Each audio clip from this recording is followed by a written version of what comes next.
নমস্কার সবাইকে। গল্পাঞ্জলি চ্যানেলে আপনাদের স্বাগত। আমি রুমকি। আমার আজকের নিবেদন সুনীল গঙ্গোপাধ্যায় রচিত ছোট গল্প নিশীথ কুসুম।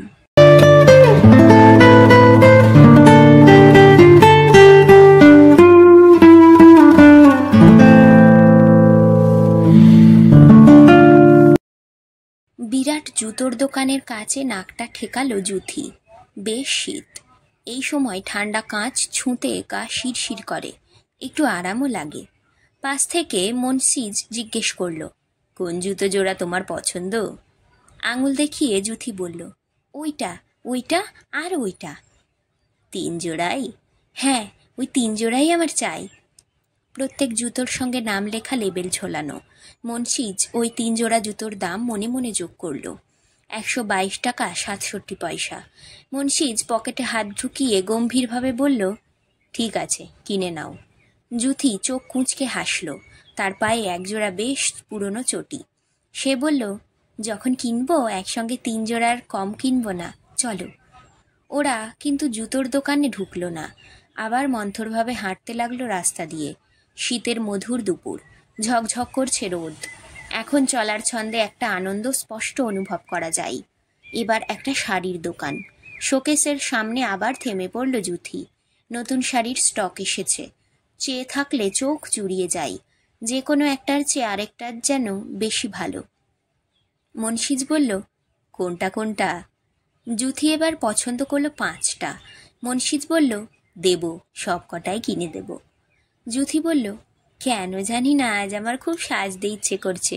নতুন শাড়ি, নতুন ব্লাউজ, ব্রা, নতুন জুতো, সেই সঙ্গে একটা ভালো পারফিউম। মনসিজের হাতে একটা ব্রাউন প্যাকেটে 3টে মোটা মোটা বই।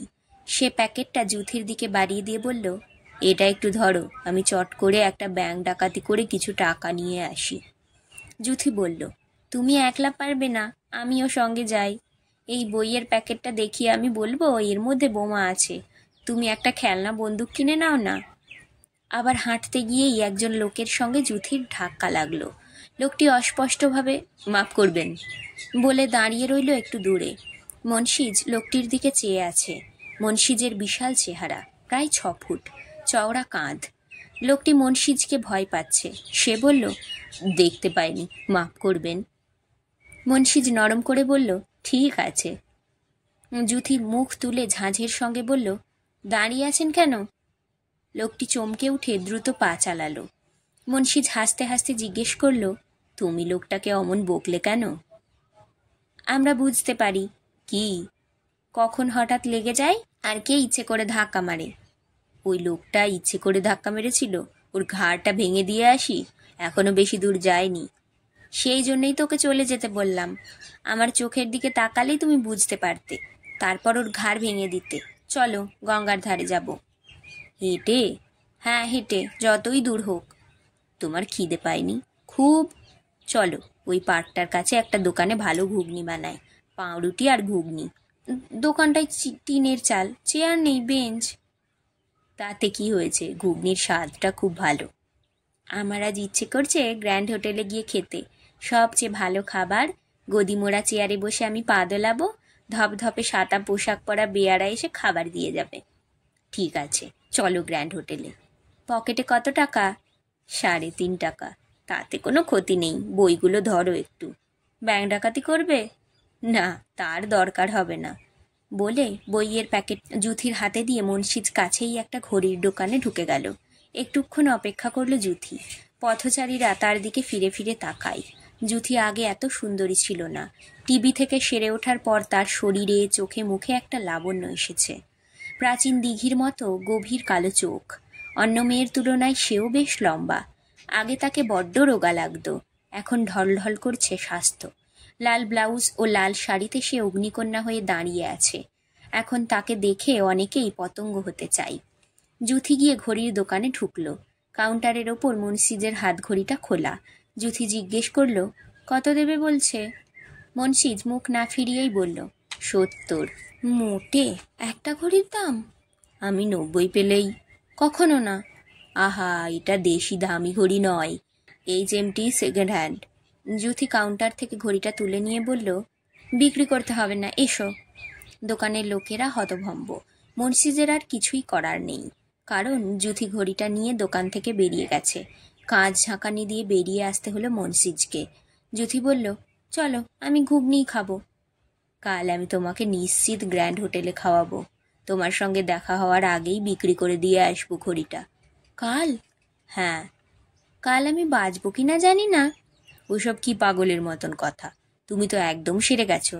তাছাড়া টিবি কি আজ আবার একটা অসুখ নাকি? জল ভাত। তা জানি, কিন্তু লোকে তো অ্যাক্সিডেন্টেও মরে, সেজন্য নয়। আমি কালকের কথা ভাবছি না, আমার আজকের দিনটাই দারুণ সুন্দর লাগছে। কি চমৎকার রোদ, শরীরটা এত ভালো আছে আজ আমার, নিজেকে রানী মনে হচ্ছে। রানী হয়ে যাও, কে বারণ করছে? আজ খুব টাকা খরচ করতে ইচ্ছে হচ্ছে। দারুণ ভালো ভালো হোটেলে খাবো, সারাদিন ট্যাক্সি চড়ে বেড়াবো, কিংবা ট্রেনে চড়ে বাইরে কোথাও চলে গিয়ে আমরা এক হোটেলে থাকবো, ধরো পুরীতে। চলো পুরী চলে যাই। আমার কাছে 10 টাকা আছে, তোমার কাছে 3.5 টাকা। দাঁড়াও, ভেবে দেখি, যদি কারোর কাছে ধার পাওয়া যায়। ধার কেন? কেন, আমাদের অনেক টাকা থাকবে না? দাঁড়াও, ডাক্তারিটা পাশ করে নিই। ওই লোকটাকে দেখো। গাড়ি থেকে নামলো একটা লোক। গাড়িটা প্রায় নতুন। লোকটার গায়ে ঝলমলে স্যুট, মুখখানা গম্ভীর। অর্থবল থাকলে যে এক ধরনের গম্ভীরতা আসে। লোকটি মুন্সিজকে উপেক্ষা করে জুথির দিকে দুবার তাকালো। জুথি বলল, লোকটার অনেক টাকা আছে তাই না? মুন্সিজ বলল, টাকা থাকলেও এই ধরনের লোকদের অনেক দুঃখ থাকে। সে আমি জানতে চাই না। ওর অনেক টাকা, অথচ আমাদের কেন টাকা থাকবে না? কেন আমরা আনন্দ করতে পারবো না? পৃথিবীতে কত লোক খেতে পায় না, আমরা তবু। ওসব কথা আমি আজ আর ভাবতে চাই না। আজ আমি শুধু নিজের কথাই ভাবছি। অনেক দিন তো কিছু না খেয়ে শুধু হেঁটে হেঁটে ভালো লাগে, কিন্তু আজ আমার ইচ্ছে করছে যা খুশি তাই করতে, খুব হৈ হৈ করতে, অনেক দূরে দূরে বেড়ানো। তুমি আমার হাতে 1 ডজন লাল গোলাপ তুলে দেবে, আমি তোমার জামায় লাগিয়ে দেব মুক্তোর বোতাম। মুন্সিজ গুম হয়ে রইল। জুথি তার বাহু ছুঁয়ে খুব মায়াময় গলায় বলল, তখন স্যানিটোরিয়ামের বিছানায় শুয়ে থাকতাম, যখন তখন মুখ দিয়ে রক্ত উঠত। আমি জানতাম আমি মরেই যাব। টিবি মোটেই শক্ত অসুখ ন, তোমরা ডাক্তারেরা বলো, তবু তো এই অসুখে মানুষ মরে, মরে না? আমি ভাবতাম আমিও মরে যাব। কেন? কেন এত তাড়াতাড়ি ফুরিয়ে যাব, চলে যাব এই পৃথিবী থেকে? মুন্সিজ মৃদু গলায় বলল, তুমি এখন সেরে গেছো, তুমি একদম আমার চেয়েও বেশি দিন বাঁচতে পারো। তা হোক, তবু আজ সকালে হাসপাতালের দিনগুলো মনে পড়ছিল হঠাৎ। তারপর ভাবলুম, যখন বেঁচেই উঠেছি, তখন এই জীবনটা ইচ্ছে মতন খরচ করব না কেন? যত রকম আনন্দ আছে সব আমার চাই, সব। ঘুগনি, ঘুগনি খাবে না? না, আগে গঙ্গার ধারে যাব। গঙ্গা এখান থেকে অনেক দূর। অত দূর জুথির পক্ষে হেঁটে যাওয়া উচিত নয়। জুথির যখন ওখানে যাওয়ার খেয়াল হয়েছে, তখন যেতেই হবে। প্রতিটি বাসে সাংঘাতিক ভিড়। মুন্সিজ ট্যাক্সি ডাকলো, তাতেই উড়ে গেল জুথির 10 টাকা। তারপর 1 কাপ করে কফি আর 2 ঠোঙা করে ঝালমুড়ি। বিকেলের পরন্ত আলোয় ঝলমল করছে নিসর্গ।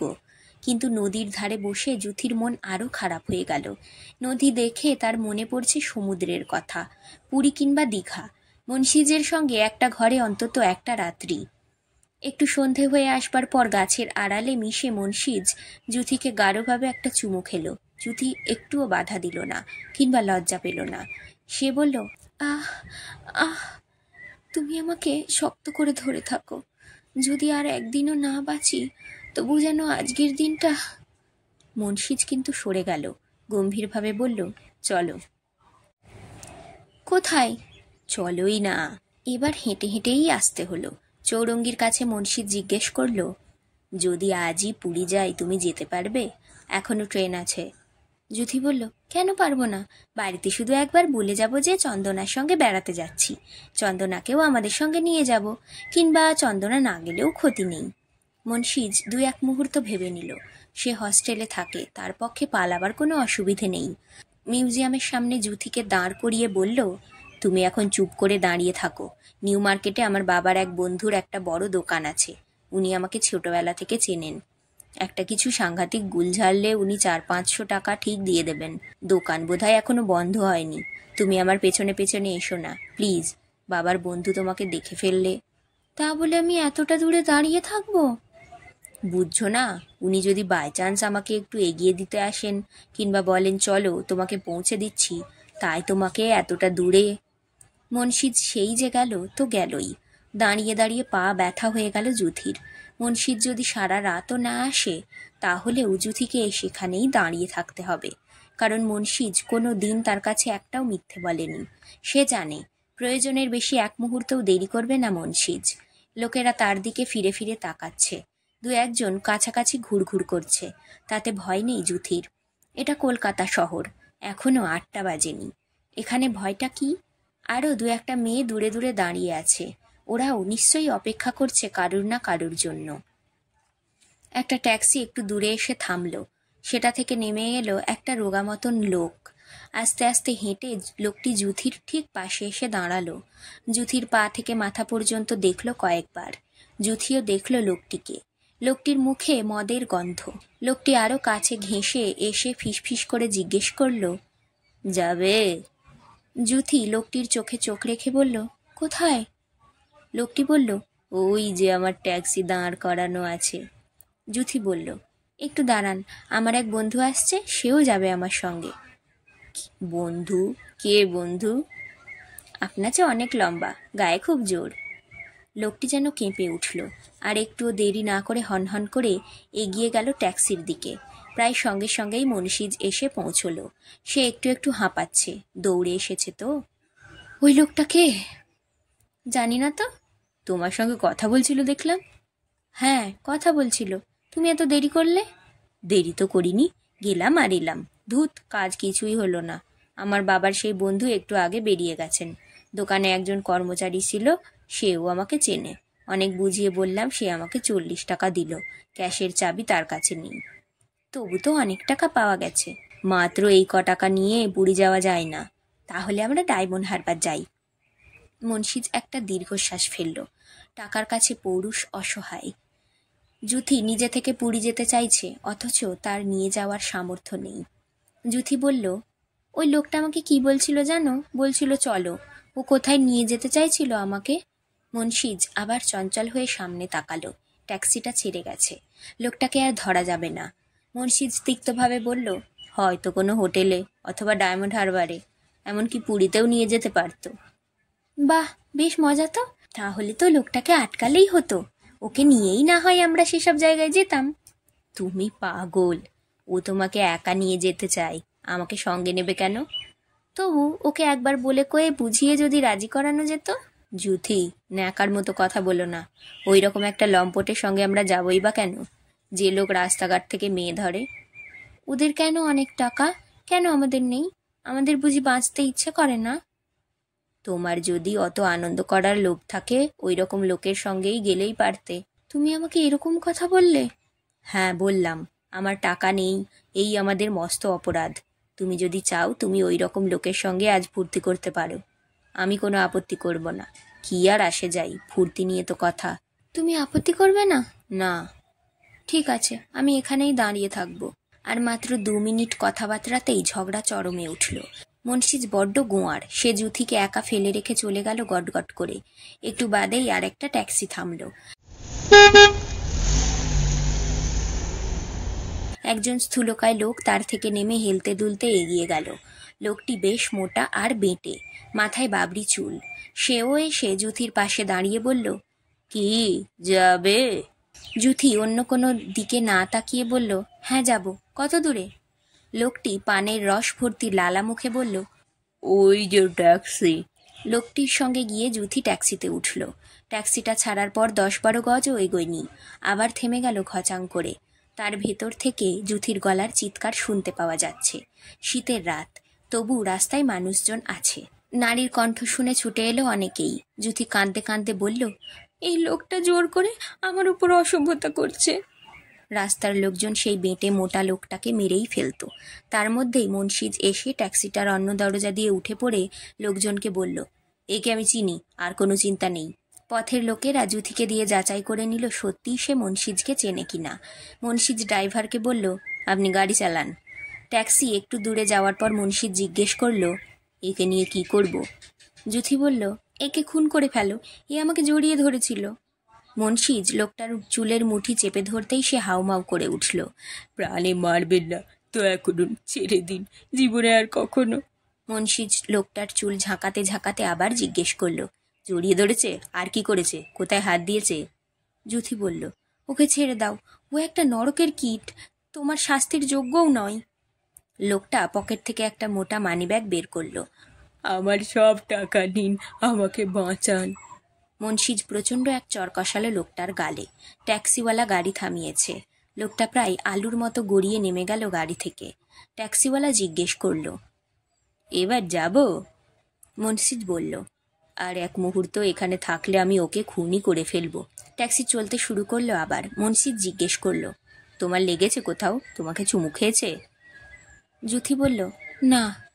মুন্সিজ বলল, ড্রাইভার দাদা, আপনি একটু চোখ বুঝবেন? ট্যাক্সি ড্রাইভার বলল, চোখ বুঝে আমি গাড়ি চালাবো? এসব কি হচ্ছে আজ? এত রকম কাণ্ড চলছে, আমি মাথা ঠিক রাখতে পারছি না। মুন্সিজ বলল, চোখ বুঝতে হবে না, কিন্তু আপনি এদিকে মুখ ফেরাবেন না। যুথি বলল, তুমি যদি আসতে আরেক মিনিট লেট করতে তাহলে আমার সারা জীবনটা ব্যর্থ হয়ে যেত। তুমি লোকটার সঙ্গে ট্যাক্সিতে উঠলে কেন? আমি দেখতে চেয়েছিলাম তুমি কি করো। মুন্সিজ যুথিকে নিজের বুকের কাছে টেনে এনে চুম্বনে আবদ্ধ করল, কিন্তু চুম্বনটি দীর্ঘস্থায়ী হলো না। যুথি নিজেকে ছাড়িয়ে নিয়ে হাসি মুখে বলল, টিবি রুগীকে অত বেশি চুমু খেতে নেই। মুন্সিজ আবার তাকে টেনে নিয়ে যেতেই যুথি বলল, আমার পায়ে কি যেন ঠেকছে। নিচু হয়ে সে তুলে নিল একটা মানিব্যাগ, সেই বেঁটে মোটা লোকটার। ব্যাগটির মধ্যে অন্তত 700 টাকা। মুন্সিজ স্থিরভাবে তাকালো যুথির দিকে। দুজনের দৃষ্টি কয়েক পলক আবদ্ধ হয়ে রইল। টাকা, তার মানে পুরী, তার মানে আনন্দ, তার মানে যা খুশি করার স্বাধীনতা। যুথি বলল, ট্যাক্সি ঘোরাও, এখনো লোকটাকে পাওয়া যেতে পারে। গাড়ি ঘুরিয়ে আনা হলো সেই জায়গায়। না, লোকটি নেই, পালিয়েছে। কিংবা 700 টাকার মূল্য ওর কাছে বেশি নয়। মুন্সিজ বলল, এখনো পুরীর ট্রেন পাওয়া যাবে। যুথি বলল, আমার বুক ব্যথা করছে, এটা বোধহয় নতুন কোনো অসুখ। বাড়ি যেতেই হবে? বাড়ি যেতেই হবে। মুন্সিজ বলল, টাকা দিয়ে কি হবে? যুথি সেটা নিজের হাতে নিয়ে এক গোছা টাকা মুঠোয় ধরে হাতটা জানালায় রাখলো। ফরফর করে উড়তে লাগলো টাকাগুলো। যুথি সারা মুখ হাসিতে ভরিয়ে বলল, তোমাকে বলেছিলাম না আজ আমার খুব টাকা ওড়াতে ইচ্ছে করছে, দেখো সেই শখটা কেমন মিটে গেল। মুন্সিজ বলল, সব টাকা উড়িও না, ট্যাক্সি ভাড়া দিতে হবে কিন্তু। তাছাড়া গ্র্যান্ড হোটেলে সেই খাবার ব্যাপারটা। যুথি বলল, তুমি যদি আর 1 মিনিট দেরি করে আসতে তাহলে আমি ওই লোকটার সঙ্গে গ্র্যান্ড হোটেলে গিয়ে খেতাম। কাল যদি শরীর ভালো থাকে তোমাতে আমাতে সেই ঘুগনি আর মিষ্টি খাবো, 2 প্লেট করে। বাকি টাকাটা সে ফেলে দিল ড্রাইভারের কোলে। বলল, এগুলো সব আপনার। ট্যাক্সি থেমেছে ট্রাফিকের লাল আলোয়। একটা লোক দৌড়ে এসে বলল, ফুল ফুল নেবেন? ট্যাক্সি ড্রাইভার দরাজ গলায় বলল, যতগুলো আছে সব দিয়ে দাও, ওই মেম সাহেবকে দাও। ঠিক যেমনভাবে ট্যাক্সি ড্রাইভারের কোলের ওপর নোটের গোছা পড়েছিল, সেইভাবে যুথির কোলের ওপর এসে পড়ল গুচ্ছ গুচ্ছ ফুল। যুথি একটা গোলাপ তুলে নিল, তারপর আপন মনে বলল, কিছু ফুল দিনের বেলা ফোটে, কিছু ফুল রাত্রিরে, এগুলো সব দিনের বেলার ফুল। মুন্সিজ বলল, এ ফুলগুলো ওরা কবরখানা থেকে চুরি করে আনে। যুথি বলল, চমৎকার, তাহলে আমাকে খুব মানাবে।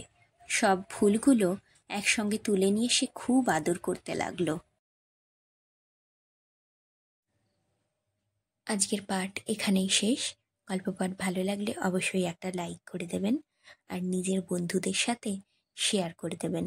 আর আজ যারা নতুন আমার চ্যানেলে, অবশ্যই সাবস্ক্রাইব করবেন। আপনার একটি সাবস্ক্রিপশন আমাকে আরও অনেক নতুন গল্প পড়তে অনুপ্রেরণা যোগাবে। ধন্যবাদ, ভালো থাকবেন সবাই।